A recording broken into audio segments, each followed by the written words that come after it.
إن الحمد لله نحمده ونستعينه ونستغفره ونعوذ بالله من شرور أنفسنا ومن سيئات أعمالنا من يهد الله فلا مضل له ومن يضلل فلا هادي له أشهد أن لا إله إلا الله وحده لا شريك له وأشهد أن محمدا عبده ورسوله لا نبي بعده اللهم صل وسلم وبارك على سيدنا محمد بن عبد الله وعلى آله وأصحابه ومن والاه ومن اتبعه لا حول ولا قوة إلا بالله أما بعد فيا أيها الناس اتقوا الله حق تقاته ولا تموتن إلا وأنتم مسلمون فقال الله تعالى في آيات أخرى أعوذ بالله من الشيطان الرجيم بسم الله الرحمن الرحيم يا أيها الذين آمنوا إذا نودي للصلاة من يوم الجمعة فاسعوا إلى ذكر الله وذروا البيع ذلكم خير لكم إن كنتم تعلمون صدق الله العظيم. Masyarul muslimin, mukminin, jamaah salat Jumat yang dirahmati Allah Subhanahu wa taala. Alhamdulillah, kita tidak berhenti-hentinya bersyukur kepada Allah Subhanahu wa taala atas limpahan rahmat dan karunia-Nya yang telah diberikan kepada kita, sehingga pada siang hari ini di hari Jumat, yaitu Sayyidul Ayam, rajanya hari dari 6 hari yang lain, dan kita juga berada di bulan yang dimuliakan oleh Allah, yaitu bulan Dzulhijjah atau bulan haji, yang mana saudara-saudara kita di sana di Makkahul Mukarramah melaksanakan ibadah haji, karena ibadah haji hanya dilakukan pada bulan tertentu, yaitu bulan Dzulhijjah. Jamaah salat Jumat yang dirahmati Allah Subhanahu wa taala, tentunya rasa syukur itu marilah dengan lisan kita mengucapkan alhamdulillahirabbil alamin. Dengan hati tentunya kita legowo. Kita harus menerima apa yang menjadi kehendak Allah Subhanahu wa taala dalam kehidupan kita, karena Allah lebih tahu daripada kita, sehingga kita harus menerima apa yang menjadi kehendak Allah. Yang penting iman Islam harus kita jaga. Mengenai materi lain sebagainya, Allah yang mengatur. Iman Islam harus tetap istiqomah kepada kita sampai akhir hayat kita, sampai Allah mewanti-wanti wala tamutunna illa wa antum muslimun. Janganlah kamu sekali-kali mati kecuali dalam keadaan muslim. Allah tidak melihat bentuk fisik manusia, Allah tidak melihat harta benda manusia, Allah tidak melihat memandang, Allah tidak memandang kekayaannya, Allah tidak memandang jabatan manusia, tapi Allah yang dipandang adalah ketakwaan kepada Allah Subhanahu wa taala. Manusia yang paling mulia di sisi Allah, mereka yang paling takwa. Inna akramakum indallahi atqakum. Sesungguhnya di antara kamu yang paling mulia di sisi Allah, mereka yang paling takwa. Oleh karena itu, Khatib selalu mengingatkan dalam setiap pekan sekali untuk selalu meningkatkan ketakwaan kita kepada Allah Subhanahu wa taala. Dan syukur yang paling besar yaitu ketika manusia meningkatkan ketakwaannya kepada Allah Subhanahu wa taala. Itulah rasa syukur yang paling tinggi tingkatannya. Membaca alhamdulillah, merasa legowo terhadap kehendak Allah, kemudian berusaha dengan amal soleh untuk meningkatkan ketakwaan kita kepada Allah Subhanahu wa taala, karena sebaik-baik bekal adalah bekal takwa kepada Allah. Wa tazawwadu fa inna khairaz zadi taqwa. Berbekalah kamu sekalian, dan sesungguhnya sebaik-baik bekal adalah bekal takwa kepada Allah Subhanahu wa taala. Kehadiran kita di rumah Allah yang mulia ini melaksanakan perintah Allah dalam mewujudkan ketakwaan kita kepada Allah Subhanahu wa taala. Jamaah salat Jumat yang dirahmati Allah Subhanahu wa taala. Di akhirat kelak nanti Allah Subhanahu wa taala akan memberikan balasan kepada hambanya ketika ada di dunia. Balasan yang baik, yang indah, yang menyenangkan di akhirat kelak, yaitu berupa surga Allah Subhanahu wa taala. Sebaliknya, balasan yang tidak menyenangkan, yang menakutkan, yang manusia akan mengalami ketakutan, yaitu neraka Allah Subhanahu wa taala. Keduanya oleh Allah diberikan atas rahmat Allah Subhanahu wa taala. Dan rahmat Allah ini akan didapatkan ketika manusia ada di dunia ini yang menentukannya. Maka ketika manusia ada di dunia, maka harus banyak beramal soleh agar rahmat Allah mendapatkannya. Mengenai surga dan neraka, Rasulullah SAW bersabda dalam sebuah hadis, Innal jannata khuffat bil makarihi wa innan nara khuffat bisyahawati. Sesungguhnya surga itu dikepung oleh segala kemakruhan. Apa yang dimaksud kemakruhan? Hal yang dinistakan agama, hal-hal yang tidak menyenangkan, hal-hal yang dibenci oleh agama. Sedangkan neraka dikelilingi oleh syahwat, hal-hal yang menyenangkan manusia. Arti kata dikepung atau khufat adalah terhalang, seperti perkampungan yang terkepung banjir. Untuk sampai pada perkampungan tersebut, seorang harus berani menerjang banjir. Demikian pula juga dengan surga.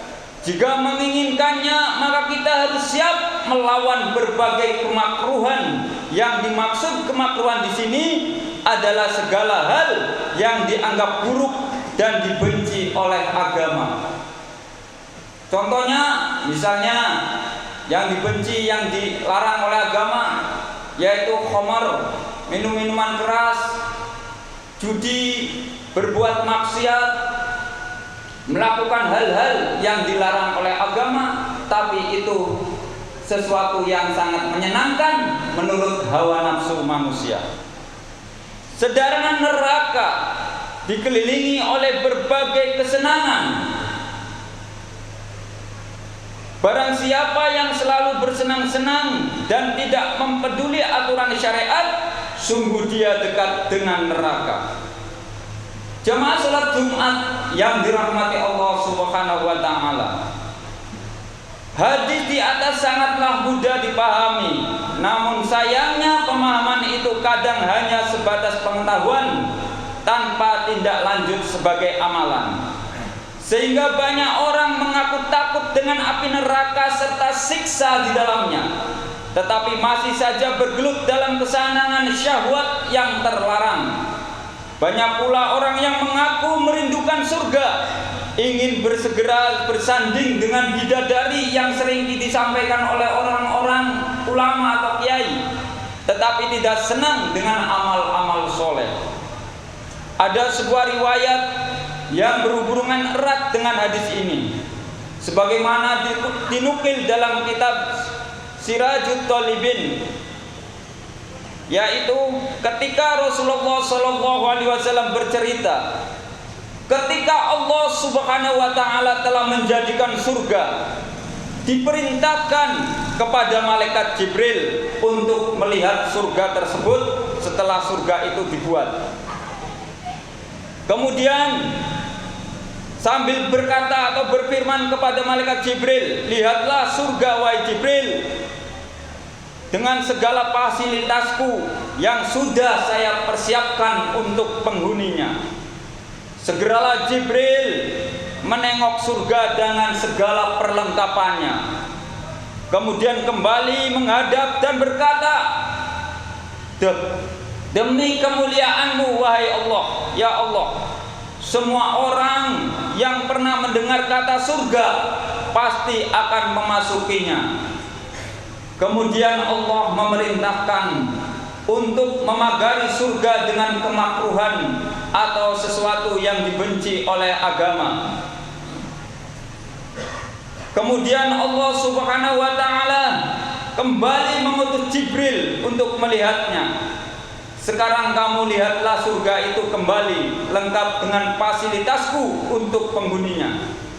Maka berangkatlah Jibril, kemudian kembali menghadap dan berkata, demi kemuliaan Zat-Mu ya Allah, aku khawatir tidak ada seorang pun yang dapat memasukinya.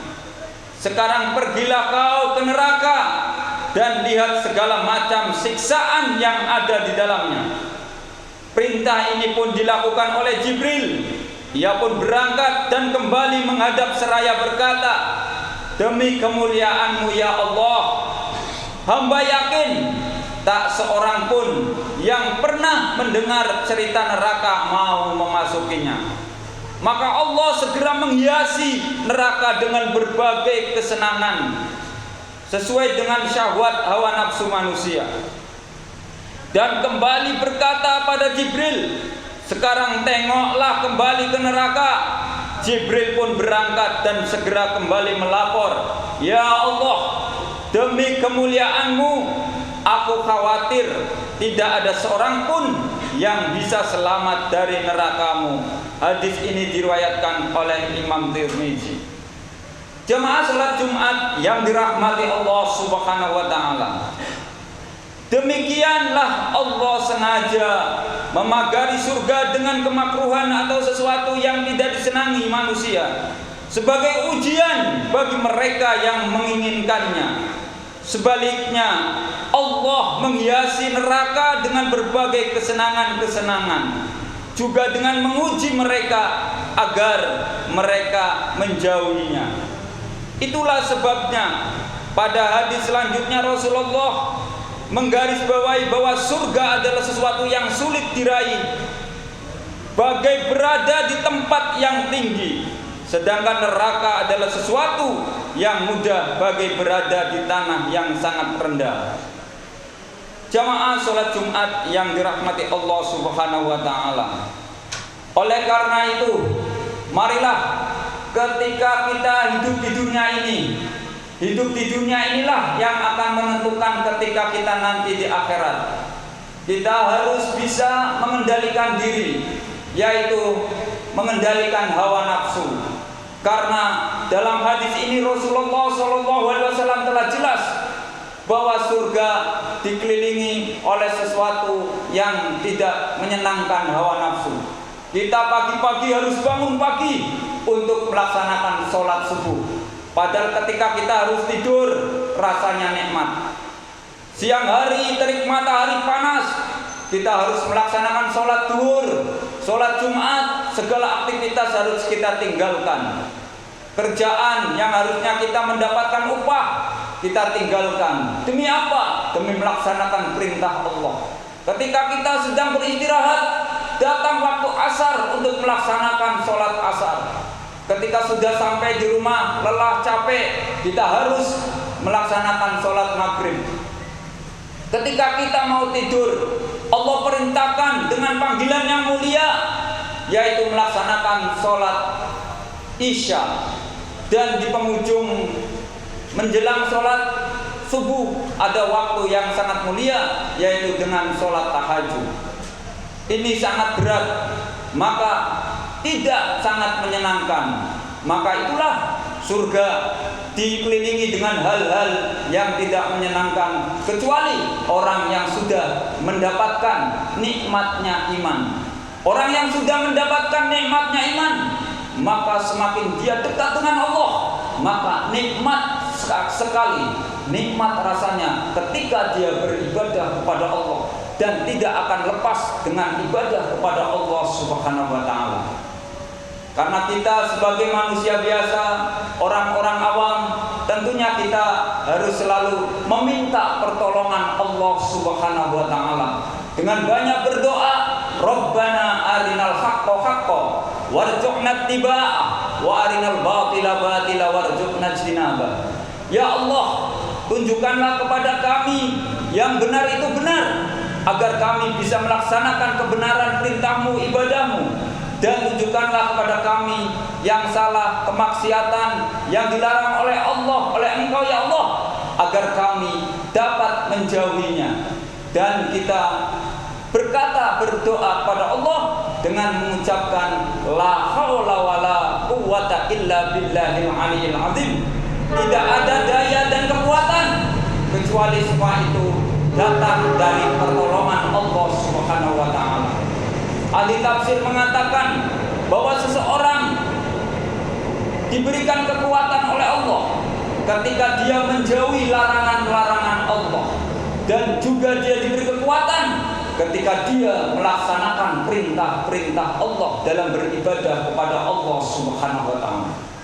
Larangan-larangan Allah inilah yang menghiasi neraka, yang menyenangkan hawa nafsu manusia, dan juga larangan-larangan Allah inilah yang akan menjerumuskan kita ketika di akhirat kelak. Setan selalu menggoda manusia dari Nabi Adam sampai hari kiamat, karena itu adalah sudah janji setan. Oleh karena itu kita harus selalu memohon pertolongan kepada Allah, berdoa kepada Allah dengan ucapan doa yang selalu dibaca oleh Nabi kita Muhammad SAW, dengan doa Rabbana atina fid dunya hasanah wa fil akhirati hasanah wa qina adzabannar.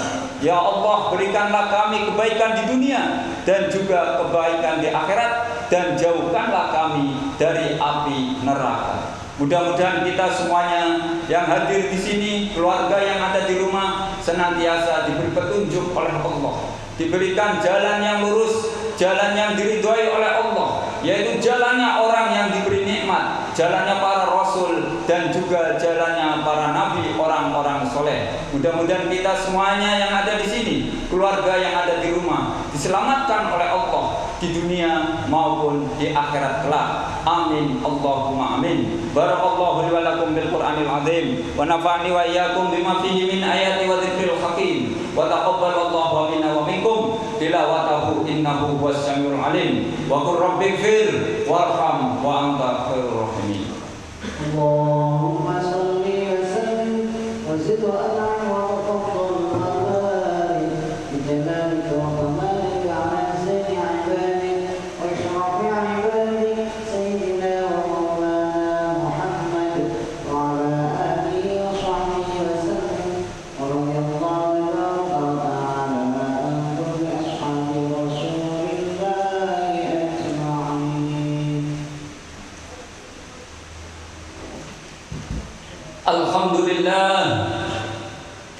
Alhamdulillahilladzi arsala rasulahu bil huda wa dinil haqqi liyudhhirahu 'ala ad-dini kulli walau karihal musyrikun. Asyhadu an la ilaha illallah wahdahu la syarika lah wa asyhadu anna Muhammadan 'abduhu wa rasuluhu la nabiyya ba'dah. Allahumma salli wa sallim wa barik ala nabiyyina Muhammad ibn Abdillah wa ala alihi wa ashabihi wa mawalah wa man ittaba'a. La hawla wa la quwwata illa billah. Amma ba'du fa ya ayuhan nas ittaqullaha haqqa tuqatih wa la tamutunna illa wa antum muslimun. Faqala Allah ta'ala fil Qur'anil Karim, inna Allaha wa malaikatahu yusalluna 'alan nabi ya ayyuhalladzina amanu sallu 'alaihi wa sallimu taslima. Allahumma salli 'ala sayyidina Muhammadin wa 'ala alihi wa ashabihi ajma'in. Allahumma ighfir lil muslimina wal muslimat wal mu'minina wal mu'minat al ahya'i minhum wal amwat innaka sami'un qaribun mujibud da'wat wa qadiyal hajat.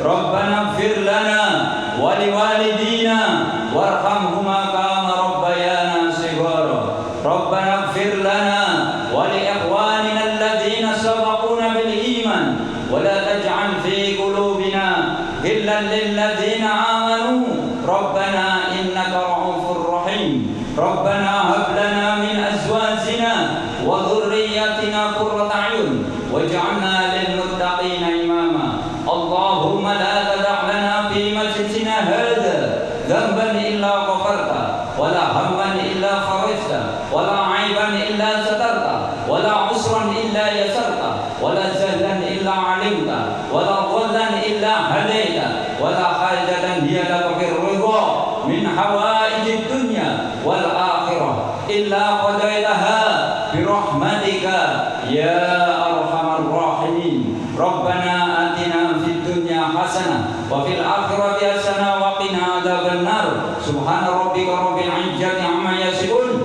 wa salamun 'alal mursalin walhamdulillahi rabbil alamin. Ibadallah, innallaha ya'muru bil 'adli wal ihsan wa ita'i dzil qurba wa yanha 'anil fahsya'i wal munkar wal baghi ya'idukum la'allakum tadhakkarun. Wadhkurullahal 'azim yadhkurkum wa la dzikrullahi akbar. Aqimus shalah. Allahu akbar.